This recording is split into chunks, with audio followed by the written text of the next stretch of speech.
ಎಲ್ಲರಿಗೂ ನಮಸ್ಕಾರ.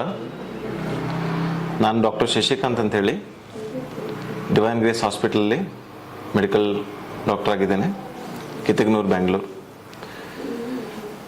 ನೀವು ತುಂಬ ವಿಡಿಯೋಸ್ ನೋಡಿರ್ಬೋದು. ತುಂಬ ಜನಗಳು, ತುಂಬ ಡಾಕ್ಟರ್ಸ್ಗಳು ತುಂಬ ಟಾಪಿಕ್ಸ್ ಮೇಲೆ ತುಂಬ ಅಥೆಂಟಿಕ್ ಆಗಿ ಮಾತಾಡ್ತಾರೆ. ಬಟ್ ನಾವು ಬೇಸಿಕ್ ರಿಯಾಲಿಟಿನ ನಾವು ಗಮನ ಮಾಡ್ಕೊಳ್ಳೋಣ. ನಮ್ಮ ಇಂಡಿಯನ್ ಸಿನಾರಿಯೋದಲ್ಲಿ ಸ್ಟೇಟ್ ವೈಸ್ ಮತ್ತು ನ್ಯಾಷನಲ್ ವೈಸ್ ಎರಡು ನಿಮಗೆ ಸ್ಟ್ಯಾಟಿಸ್ಟಿಕ್ಸ್ ಹೇಳ್ಕೊಡ್ತೀನಿ. ಅದರ ಪ್ರಕಾರ ಎಷ್ಟು ಡಾಕ್ಟರ್ಸ್ ಇದ್ದಾರೆ ನೋಡಿ. As an Indian allopathy or modern medical doctors ಎಷ್ಟಿದ್ದಾರೆ ಅಂದರೆ ಒಂದು 13,88,000 ಜನಗಳು ಅಲೋಪತಿ ಪ್ರಾಕ್ಟೀಸ್.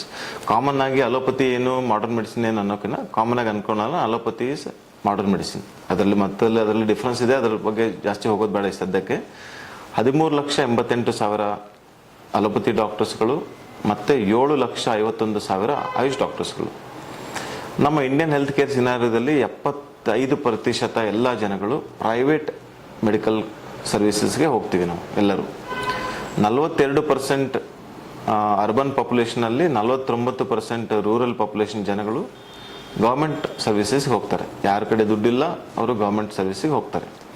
ಈ ಥರ ಸಿನಾರಿಯೋದಲ್ಲಿ 13,88,000 ಅಲೋಪತಿ ಡಾಕ್ಟರ್ಸ್ಗಳು ಮತ್ತು 7,51,000 ಆಯುಷ್ ಡಾಕ್ಟರ್ಸ್ಗಳು ಎಲ್ಲರೂ ಕೂಡಿ, ಆಯುಷ್ ಡಾಕ್ಟರ್ಸ್ ಅಂದರೆ ಆಯುರ್ವೇದ, ಯೋಗ, ಯುನಾನಿ, ಸಿದ್ಧ, ಹೋಮಿಯೋಪತಿ, ಇವೆಲ್ಲ ಡಾಕ್ಟರ್ಸ್ಗಳು ಮೆಜಾರಿಟಿ ಆಫ್ ದ ಡಾಕ್ಟರ್ಸ್ ಏನು ಮಾಡ್ತಿದ್ದಾರೆ? ಕ್ವಿಕ್ ಹೀಲಿಂಗ್ ಪ್ರಾಕ್ಟೀಸಸ್ ಅಂದರೆ modern medical practices, prick practice, injection ಕೊಡೋದು, ಅದೆಲ್ಲ ಪ್ರಾಕ್ಟೀಸ್ ಮಾಡ್ತಿದ್ದಾರೆ. ಸೊ ಇದು ನಿಮ್ಮ ಪ್ರಕಾರ ಇದು ಸರಿನಾ? ನಿಮ್ಮ ಪೇಷಂಟ್ಸ್ಗಳು, ನಿಮ್ಮ ತಂದೆ ತಾಯಿ, ನಿಮ್ಮ ಮಕ್ಕಳು, ನಿಮ್ಮ ಸಣ್ಣ ಸಣ್ಣ ಮಕ್ಕಳನ್ನು ನೀವು ಬೇರೆ ಸಿಸ್ಟಮ್ ಪ್ರಾಕ್ಟೀಸ್ ಮಾಡಿರೋ ಡಾಕ್ಟರ್ ಕಡೆ ಕರ್ಕೊಂಡು ಹೋಗ್ತೀರಾ? ಇದು ನಿಮಗೆ ಅವೇರ್ನೆಸ್ಗೋಸ್ಕರ ಇದೊಂದು ವಿಡಿಯೋ ಮಾಡ್ತಾ ಇದ್ದೀವಿ. ಇದೆಲ್ಲ ಚಾಯ್ಸ್ ಇಸ್ ಯುವರ್ಸ್, ನಿಮ್ಮ ಚಾಯ್ಸ್ ಇದೆ. ನಾನು ಆಯುಷ್ ಡಾಕ್ಟರ್ಸ್ ಅಂದರೆ ಆಯುರ್ವೇದ ಕಲ್ತಿರೋ ಡಾಕ್ಟರ್ಸ್ ಕಡೆಯಿಂದ ಹೋಗಿ ನಾನು ಇಂಜೆಕ್ಷನ್ ತೊಗೊಂಡ್ರೆ ಸರಿನಾ? ಅವ್ರು ಪ್ರಾಕ್ಟೀಸ್ ಮಾಡೋದು ಸರಿನಾ ತಪ್ಪಾ? ಅವ್ರಿಗೇನಾದರೂ ರೆಗ್ಯುಲೇಟಿಂಗ್ ಬಾಡೀಸ್ ಏನಾದರೂ ಇದೆಯಾ? ಇದ್ದರೆ ಎಷ್ಟು ಎಫೆಕ್ಟಿವ್ ಆಗಿದೆ? ಸೊ ಏನಾಗಿದೆ ಅಂದರೆ ಹೆಲ್ತ್ ಕೇರ್ ಸಿನಾರಿಯೋದಲ್ಲಿ ಮೋರ್ ದೆನ್ 80% ಆಫ್ ಆಯುಷ್ ಡಾಕ್ಟರ್ಸ್ಗಳು ಅಲೋಪತಿ ಪ್ರಾಕ್ಟೀಸ್ ಮಾಡ್ತಿದ್ದಾರೆ.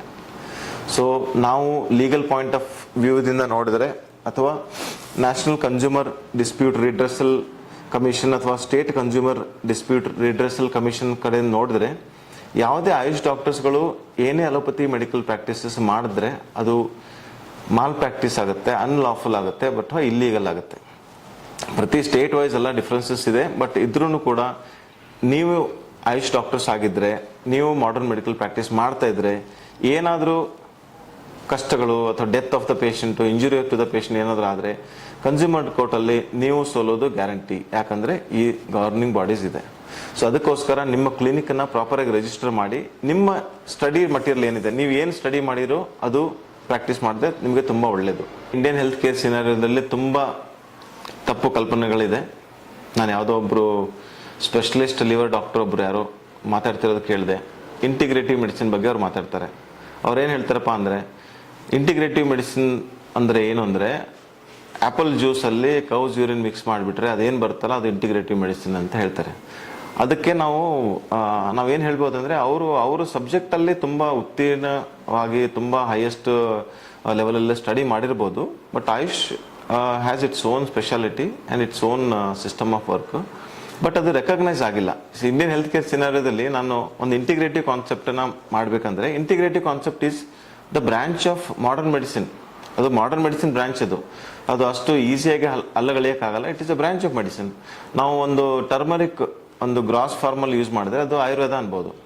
ಆ ಟರ್ಮರಿಕ್ ಒಳಗಡೆ ಇರುವಂತಹ ಸತ್ವ ಕುರ್ಕುಮಿನ್ ಅಂತ ಬರುತ್ತೆ. ಕುರ್ಕುಮಿನ್ ನಾನು ಎಕ್ಸ್ಟ್ರಾಕ್ಟ್ ಮಾಡಿ ಮಾಡಿಫೈ ಮಾಡಿದರೆ ಅದು ಆಂಟಿ ಇನ್ಫ್ಲಮೇಟರಿ ಪ್ರಾಪರ್ಟಿ ಇದೆ.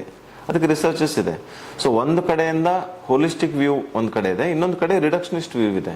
ಸೊ ಒಬ್ಬ ಅಲೋಪತಿ ಡಾಕ್ಟ್ರು ಇನ್ನೊಬ್ಬರನ್ನ ಅರ್ಥ ಮಾಡ್ಕೊಳ್ಳೋದು ಡಿಫ್ರೆನ್ಸ್ ಇದೆ. ಒಬ್ಬ ಆಯುಷ್ ಡಾಕ್ಟ್ರು ಅಲೋಪತಿ ಡಾಕ್ಟ್ರನ್ನ ನೋಡೋದು ಡಿಫ್ರೆನ್ಸ್ ಇದೆ. ನಾವು ಏನು ಮಾಡಬೇಕಂತ ಇದೆ ಅಂದರೆ, ಇದನ್ನು ಒಂದು ಬ್ರಿಡ್ಜ್ ಥರ ಮಾಡಿ what is best for the patient ಯಾವುದು ಒಳ್ಳೆಯದು ಅದನ್ನು ನಾವು ಎವಿಡೆನ್ಸ್ ಬೇಸ್ ಆಗಿ ಕೊಡುವಂಥ ಒಂದು ಪ್ರಕ್ರಿಯೆ ಮಾಡ್ತಾಯಿದ್ವಿ. ಇಂಡಿಯಾದಲ್ಲೇ ಇದು ಫಸ್ಟ್ ಅಂತ ನಾವು ಹೇಳ್ಬೋದು. ಯಾಕಂದರೆ ಈ ಕಾನ್ಸೆಪ್ಟ್ ಅವೇರ್ನೆಸ್ಸೇ ಜನಗಳಿಗಿಲ್ಲ. ಎಷ್ಟೋ ದೊಡ್ಡ ಡಾಕ್ಟರ್ಸ್ ಆಗಿದ್ರೂ ಕೂಡ ಅವರಿಗೆ ಅವೇರ್ನೆಸ್, ಇಷ್ಟು ಕೆಳಮಟ್ಟದ ಅವೇರ್ನೆಸ್ ಅವ್ರಿಗಿದೆ ಅಂತಂದರೆ ಒಂದೇನೋ ಇರ್ಬೋದು, ಅವರು ಒಂದು ಕುತರ್ಕಿಗಳಾಗಿರ್ಬೋದು, ಒಂದು ಬೇರೆ ಒಂದು ಯಾವುದೋ ಒಂದು ಎಜೆಂಡಾ ಇಟ್ಕೊಂಡು ಅವರು ಈ ಥರ ಪ್ರಾಕ್ಟೀಸ್ ಮಾಡ್ತಾ ಇರ್ಬೋದು, ಅಥವಾ ಅವ್ರು ಏನಪ್ಪ ಅವ್ರ ಉದ್ದೇಶ ಏನಿರೋದು ಅಂದರೆ ಒಂದೇನೋ ಎಜೆಂಡಾ ಬೇಸ್ಡ್, ಯಾವುದೋ ರಿಲಿಜಿಯಸ್ ಬೇಸ್ಡ್ ಎಜೆಂಡಾನೋ ಅಥವಾ somebody would have funded for him or something, ಯಾವುದೋ ಫುಡ್ ಲಾಬಿನೋ ಅಥವಾ ಫಾರ್ಮರ್ ಲಾಬಿನೋ ಯಾರು ಫಂಡ್ ಮಾಡಿರ್ಬೋದು to destroy the Ayush activities, ಅದರಿಂದ ಇರ್ಬೋದು. ಸೊ ನಿಮ್ಗೆ ಗೊತ್ತು ನಾನು ಯಾವ ಡಾಕ್ಟರ್ ಅಥವಾ ಯಾವ ಕಾನ್ಸೆಪ್ಟ್ ಮೇಲೆ ಮಾತಾಡ್ತೀನಿ ನಿಮ್ಗೆ ಗೊತ್ತಿದೆ. ಸೊ ಇದ್ರ ಬಗ್ಗೆ ಜಾಸ್ತಿ ಡಿಸ್ಕಷನ್ ಮಾಡೋಣ. For more details you can comment and you can ask more questions. ವೀಕ್ಷಕರೇ, ಇಂತಹ ವಿಡಿಯೋಗಳು ನೋಡಬೇಕಾದ್ರೆ ಐಡಿಯಾ ನ್ಯೂಸ್ ಅನ್ನು ಸಬ್ಸ್ಕ್ರೈಬ್ ಮಾಡಿ, ಶೇರ್ ಮಾಡಿ, ಲೈಕ್ ಮಾಡಿ.